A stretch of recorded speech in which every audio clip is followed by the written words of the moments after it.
Hello! இன்னைக்கு நம்ம பார்க்க போறது என்னன்னு பார்த்தீங்கன்னா, மஷ்ரூம் குருமா தான். ஸோ இந்த மஷ்ரூமோட பேரு என்னன்னு பார்த்தீங்கன்னா, ஆயிஸ்டர் மஷ்ரூம். இத வச்சு நம்ம கிரேவி எல்லாம் பண்ணீங்கன்னா, ஒரு மாரி வெல்வெட்டியா, சாஃப்ட்டா இருக்கும். ஸோ அதுக்கு என்னென்னலாம் இந்த குருமா பண்ணுறதுக்கு என்னென்ன வேணும்னு காமிச்சுர்றேன். ஆ தக்காளி ஒரு 1 1/2 தக்காளி எடுத்திருக்கேன். அப்புறம் 1 டீஸ்பூன் சீரகம், அப்புறம் கொஞ்சம் கருவேப்பில, உப்பு, ஒரு 5, 6 காஞ்ச மிளகாய் எடுத்திருக்கேன். அப்புறம் தனியா, முழு தனியா வந்து ஒரு 1 1/4 டீஸ்பூன் எடுத்திருக்கேன் நானு. 1 table spoon in fact 1 table spoon எடுத்திருக்கேன். இந்த மாரி முழு தனியா இல்லாதவங்க, ஆ ஒரு 1 1/2 டீஸ்பூன் வந்து ஒரு 1 1/2 டேபிள் ஸ்பூன் இது போட்டுக்கலாம். தனியா தூளா போட்டுக்கலாம். அப்புறம் ஒரு 1 1/2 வெங்காயம், அப்புறம் கொத்தமல்லி, தேங்காய் கொஞ்சம் இது பண்ணி வச்சிருக்கேன், கிரேட் பண்ணி வச்சிருக்கேன். அப்புறம் 1 டீஸ்பூன் ஜிஞ்சர் கார்லிக் பேஸ்ட், அப்புறம் கொஞ்சம் மஞ்சள் தூள். ஸோ கிரேவி எப்படி பண்ணுறதுன்னு பார்க்கலாம். இப்போ பேன்ல கொஞ்சம் எண்ணெய் போட்டுக்கிறேன். ஒரு 3 டீஸ்பூன் எண்ணெய் ஊற்றிட்டேன்.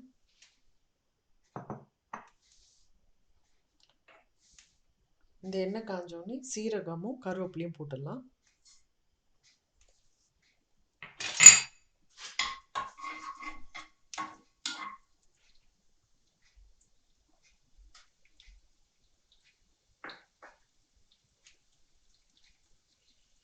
அப்புறம் இந்த தனியா போட்டுடலாம்.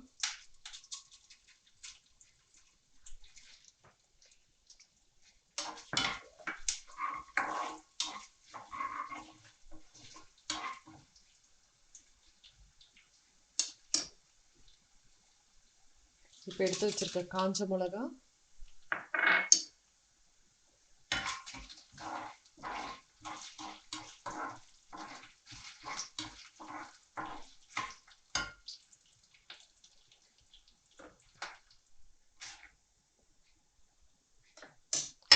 ஸோ இந்த ஸ்டேஜில் நம்ம தேங்காவை ஆட் பண்ணிக்கலாம்.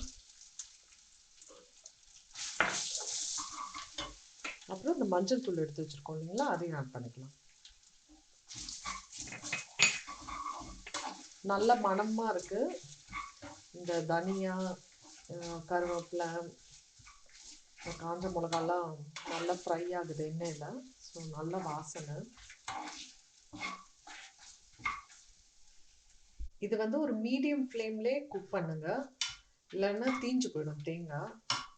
ஸோ அதனால் இது மீடியம் ஃப்ளேமில் வச்சு கொஞ்ச நேரம் வதக்கணும். இந்த ஸ்டேஜ் வந்தோடனே அடுப்பை ஆஃப் பண்ணிவிட்டு கொஞ்சம் ஆற வச்சுட்டு மிக்சியில் போட்டு இது ஒரு பேஸ்ட்டாக அரைச்சி எடுத்துக்கலாம்.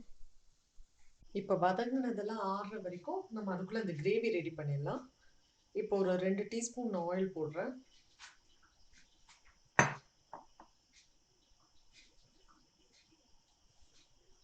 இந்த குருமாவை தாளிக்கிறதுக்கு கடுகு, சீரகம், கருவேப்பிலை இதை 3த்தையும் போட்டுடலாம்.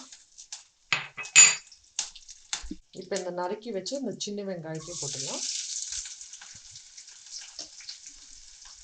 வெங்காயம் வதங்கிறதுக்கு கொஞ்சம் உப்பு ஆட் பண்ணிக்கலாம். நெக்ஸ்ட்டு இந்த இஞ்சி பூண்டு பேஸ்ட் ஆட் பண்ணிக்கலாம்.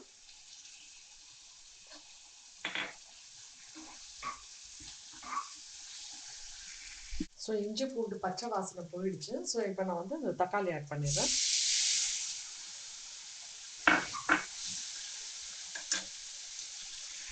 வெங்காயம், தக்காளி எல்லாம் நல்லா வதங்கிடுச்சு. இந்த டைமில் என்ன பண்ணணும்னா மஷ்ரூம் ஆட் பண்ணணும். இந்த மஷ்ரூமை வந்து கட்லாம் பண்ணக்கூடாது. இப்படியே இந்த மாதிரி டேட் பண்ணி போட்டுடணும். இந்த மாதிரி கிழிச்சு போட்டுடணும்.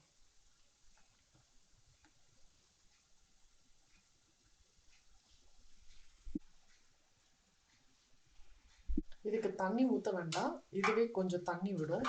மூடி வச்சுட்டா சரியா போயிடும்.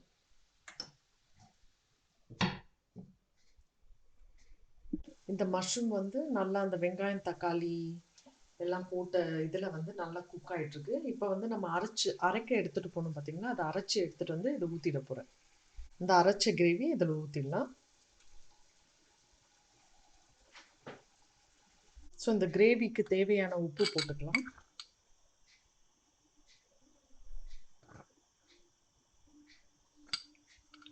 இது வந்து கொஞ்சம் நல்லா கொதிக்கணும்.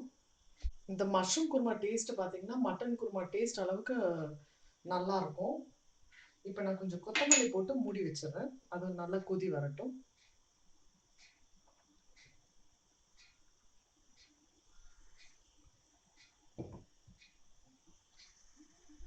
இப்போ நல்லா குழம்பு வந்து கொதிக்குது. மஷ்ரூம் குருமா.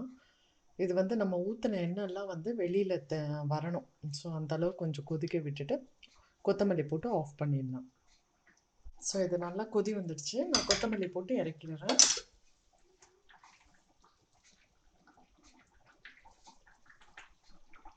நம்ம மஷ்ரூம் குருமா ரெடி ஆயிடுச்சு. இது வந்து நீங்கள் சப்பாத்தியோடு சாப்பிட்டிங்கன்னா அவ்வளோ நல்லாயிருக்கும். பரோட்டாவோடவும் நல்லாயிருக்கும். ஸோ ட்ரை பண்ணி பாருங்கள், உங்களுக்கு பிடிக்கும்னு நினைக்கிறேன். தேங்க்யூ. இந்த ரெசிபி உங்களுக்கு பிடிச்சிருந்தா லைக் பண்ணுங்கள், ஷேர் பண்ணுங்கள், சப்ஸ்கிரைப் பண்ணுங்கள். தேங்க்யூ.